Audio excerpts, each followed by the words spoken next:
Good day, everyone. Now let's tackle the chapter 7, Criminal Psychology. First, the definition. Criminal psychology is the study of why people commit crimes and how their minds work. First one, we have disorders in children, which is the lack of attention disorder. The definition is a condition where a child has trouble paying attention and often acts without thinking. Example, a child struggles to finish a simple task like puzzle, jumping from one activity to another without completing anything. Yung isang bata daw ay nahihirapang tapusin ang isang simpleng gawain tulad ng paggawa ng puzzle. Ibig sabihin, palipat-lipat siya mula sa isang aktibidad patungo sa isa pang hindi pa niya natatapos na activity. Sa madaling salita, yung bata, meron siyang ginagawa. Tapos, biglang may gagawin na naman siya ng isa na hindi niya pa natatapos the previous one. Ang other idea naman nito ng lack of attention disorder, madaling makuha yung attention nila sa ibang bagay. Kaya yung ginagawa nila na nauuna, hindi natatapos at meron na namang kasunod at kasunod pa. Next is Gale-Deltour syndrome, a disorder that causes sudden movements and sounds that a person cannot control. Example, a child says strange words or sounds suddenly. Even when it's quiet, a child keeps blinking his or her eyes quickly or shaking their heads without meaning to. Yung bata, meron siya mga biglaang sinasabi, mga kakaibang salita, madalas yung mga yan sa US, may mga napapanood tayong video through social media na meron silang mga bad words or vernacular words na lumalabas sa kanilang bibig. Madalas biglang tahimik lang sila. Tapos meron silang mga movements na hindi nila kayang kontrolin. Like yung pagkindat, nanginginig yung ulo, pagtango, at kung ano-ano pang movements. I know all of you or most of you are familiar sa tics. Madalas tinatawag itong tics, itong Tourette na ito. Next natin ay ang sexual problem from abuse. Definition, difficulties that arise in children who have been sexually harmed, causing fear and anger. Example, a child feels scared around adults and reacts aggressively when touched unexpectedly. Merong mga batang nakakaranas nito na madalas natatakot na sila sa mga taong nakakatanda sa kanila, nagiging aggressive sila or iba yung reaction nila kapag nahahawakan sila ng mga hindi inaasahan. Like again, due to sexual abuse that they experienced before. That's why meron silang mga ganitong nararamdaman.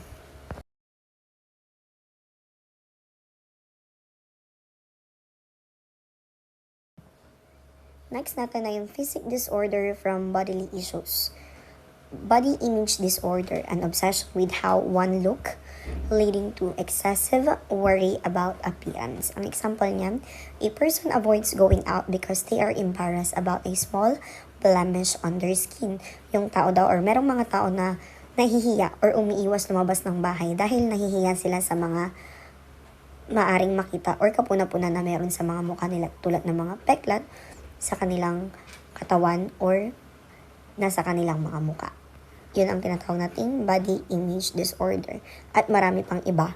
Tulad din ng weight, kung payat ba sila masyado, kung mataba, lahat ng pwedeng makita nilang kapuna-puna sa katawan ng tao ay pwedeng pumasok sa body image disorder.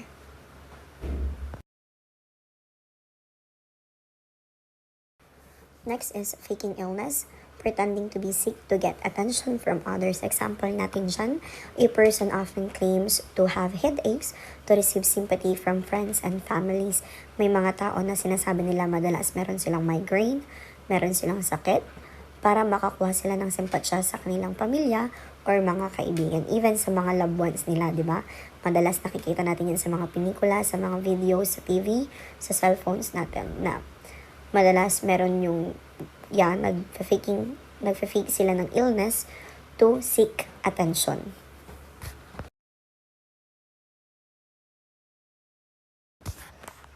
Next slide, amnesia, a loss of memory that can happen after an injury or shock. Example natin, after a car accident, someone cannot remember recent events or even where they are. matapos ang isang aksidente, tulad ng sa mga sasakyan, mga disgrasya sa kalsada, may mga tao na hindi na makaalala ng mga kamakailang kamakailang pangyayari sa kanilang buhay o kahit kung nasaan man sila ay hindi na nila maalala. Again, itong mga ganitong senaryo ng amnesia, familiar na tayo ever since, no? Madalas na tong naipapakita sa mga pinikula at anumang video, social media, pinikula at kahit ano pa.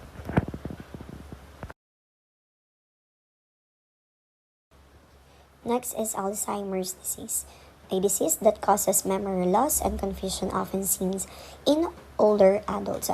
For example, an elderly person starts forgetting their names and important dates and often feels lost. May mga matatanda ng tao na nagsisimulang makalimot ng mga pangalan nila, mga mahalagang petsa, at madalas nang nakakaramdam ng pagkakaligaw. Actually, merong sikat sa social media na yung nanay niya, meron siyang Alzheimer's disease. So siya, sa kanilang magkakapatid, siya yung parang bumalik sa bahay nila to take care of their mother since yun na nga madalas na makalimot. And even him, hindi na siya kilala ng mother niya. Kapag lumalabas sila, doon, may mga times na kapag may ginagawa sila na nagagawa nila before, doon lang siya naaalala ng nanay niya. I do not know kung active pa tong social media influencer na to, but maybe some of you, napanood nyo na rin siya.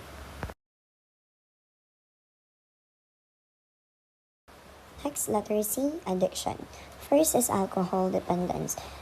A strong reliance on alcohol that can harm personal life and health. Example, a person drinks too much every night to forget their problems, causing family conflicts. May mga tao na umiinom ng labis tuwing gabi upang makalimot sa kanilang mga problema na nagiging sanhi ng alitan ng kanilang kanya-kanyang pamilya or ng mga taong mahal nila sa buhay.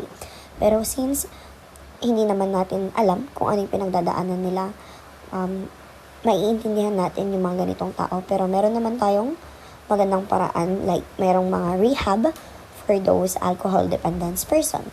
Next is drug dependence, a powerful need for drugs that leads to serious health issues. Example, someone start using heroin for fun but become unable to live without it.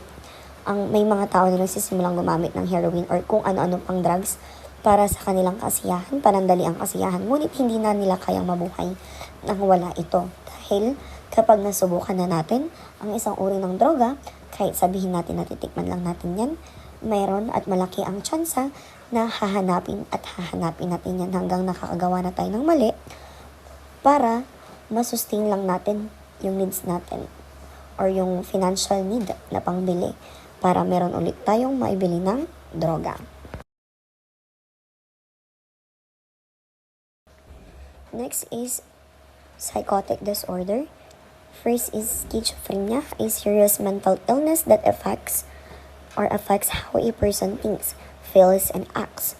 Example, a person believes that they hear voices telling them to do things even though no one is around. May mga tao na naniniwala na meron silang mga boses na naririnig sa mga bagay-bagay or bagay na gawin kahit wala namang tao sa paligid. Again, sa schizophrenia, meron tayong magandang example dyan na movie, si Pia Wurtzbach at si Gerald Anderson. Yung buong movie na yon, aakalain mong totoo, pero sa dulo, guni-guni lang pala siya ni Gerald Anderson, which is apektado siya ng disease na or disorder na schizophrenia that time. Next is paranoia, a feeling of fear or suspicion that others are against you, often without reason. Example, a person thinks that everyone is laughing at them even if no one is. May mga tao na iniisip nila na merong mga taong tinatawanan sila or ginagawa silang katawa-tawa kahit wala naman talagang nangyayaring gayon. Again, same as paranoid. Next, third is delirium, a sudden state of confusion and disorientation often caused by illness or medication. Example ng delirium, a person who is sick may not recognize their family member and seems very confused. Merong mga tao na may sakit at hindi na nila kayang makilala yung mga taong kamag-anak nila or yung mga mahal nila sa buhay. Ayan, again, ang delirium. Next, A, mood disorder. First one is depression. A mood disorder that make a person feel very sad and helpless for a long time. A person stays in bed all day, feeling worthless and uninterested in life. That is the best example of depression. May mga taong nananatili na lang sa kanilang kama or kwarto ng buong araw, nakakaramdam ng kawalang halaga at hindi na sila interesado sa buhay. Minsan iniisip natin or lagi natin nasasabi na depressed na tayo, stress tayo, nade-depress ako, ganyan. Pero alam nyo ba na ang totoong palatandaan kapag depress ka na, hindi mo yan nasasabi sa sarili mo na depress ka. Sa sobrang depress mo kasi, hindi mo na alam yung nararamdaman mo. Hindi na rin pumapasok sa isip mo yung word na depress. Yun yung nabasa ko before, yun yung talagang definition or doon mo masasabi na depressed na yung isang tao kasi hindi niya na alam kung ano pa yung nararamdaman niya. Next is manic episode, a period of very high energy and excitement often leading to a risky behavior. Example natin dyan, during a manic phase, a person talks non-stop and goes days without sleep. May mga panahon na yung mga taong may manic disorder or manic episode ay hindi na sila tumitigil sa pagsasalita. Super active nila at halos hindi sila natutulog ng ilang araw. Next, fear disorders. First one is phobias. Intense fear of specific things or situation that often do not make sense. Example, a person feels panic when near heights, avoiding tall buildings and bridges. Merong mga taong nakakaramdam ng sobrang takot kapag malapit sa mga matataas na lugar, umiiwas sa mga matataas na gusali at tulay. Actually, sa phobias, marami tayong klase ng phobias. Before, meron din akong phobia sa kidlat. Yan ang phobia ko, pero ngayon na-overcome ko na siya. And kayo, sa sarili nyo, alam nyo rin yan kung saan kayo madalas takot. And dito, sa example natin, ang example natin ay yung fear of heights. Next is obsessive thoughts, repeated unwanted thoughts that cause anxiety, often leading to compulsive action. When someone checks their door locks many times before leaving the house, feel they must do it. May mga tao na paulit-ulit nilang tine-check yung mga doorknobs nila bago sila umalis ng bahay. Kasi nararamdaman nila na kailangan nilang gawin to. Minsan may mga ganito rin tayong scenario na paulit-ulit mong chine-check yung plancha, kung natanggal mo ba, kung yung door, nalock mo ba, yung gate, nakandado mo ba. I know some of you, meron tayong mga ganitong disorder sometimes, right? Next is PTSD, the post-traumatic stress disorder, a condition that happens after experiencing a traumatic event, causing flashbacks and anxiety. For example, a soldier has nightmares about combat and avoid places that reminds them of the war. Kadalasan meron mga sundalo na nakakaramdam nito. For example, nababangungot sila tungkol sa mga gera or labanan na nangyari before at umiiwas na sila sa mga lugar na nakakapagpaalala sa kanila sa mga digmaan na naranasan na nila before. Next is self-control disorder. The first one is gambling addiction, an uncontrollable urge to gamble, often leading to financial and personal problem. Example, a person spends all their saving on slot machines, causing trouble at home. May mga tao na gumagastos ng sobrang lalaki sa mga slot machine na nagiging sanhi ng problema nila sa tahanan or financially. Madalas tong mga to ay nangyayari sa casino. Yan, yung mga taong mahilig sa casino. Actually, hindi lang sa casino. Madalas marami rin online. Total talamak na ang online casino. Kung medyo familiar kayo kay Lars Pacheco, meron siyang video na in-upload kung paano nag-start yung addiction niya sa gambling and paano niya na-overcome since nung kanya nang napansin na nauubusan na siya ng pera. Like million na ang kanyang natatalo sa gambling. Kaya dahil doon, naggawa siya or nag-post siya ng awareness video sa social media. Next is kleptomania, a strong desire to steal items even when they are not needed. For example, a person steals small things from store just for the thrill, often discarding them later. May mga tao na nagnanakaw ng mga maliliit na bagay lamang mula sa mga tindahan para lang sa saya or just for fun. Kadalasan tinatapon din nila ito sa huli. Again, ang kleptomania ay hindi nila napipigilan ang pagkuha ng mga bagay-bagay na kahit hindi naman nila kailangan.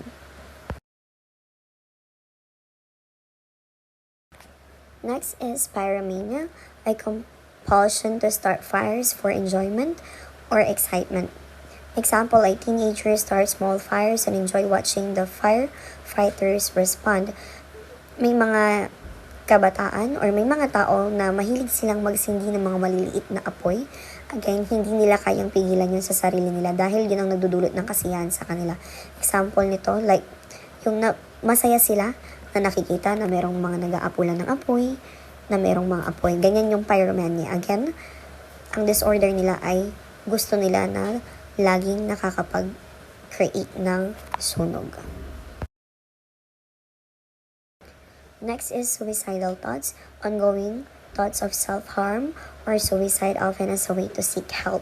Example, a teenager talks about wanting to die during family argument to get attention. May mga kabataan na nagsasalita tungkol sa pagnanais na mawala na sa mundo sa kalagitnaan ng mga pagtatalo sa pamilya upang makakuha ng intensyon. Aminin natin, lahat tayo, dumaan tayo sa ganitong phase kapag medyo bulakbol tayo, o hindi naman sa bulakbol, pero minsan kapag napapagalitan tayo, meron tayong mga suicidal thoughts na pag namatay ako, okay na, magiging masaya na kayong lahat. Yan. Alam kong may mga ganyan lang tayong drama sa buhay before. Next is personality disorder. First, avoidant personality, a disorder where a person feels very shy and fears being embarrassed in social situation. Example, a person avoids parties because they are afraid of being judged by others. May mga taong lagi nang umiiwas sa mga ganyan, mga introvert, dahil natatakot sila na mahusgahan sila ng ibang tao. Next, dependent personality, a disorder where someone relies heavily on others for support and decision making. Example, an individual cannot make simple choices without asking friends for help.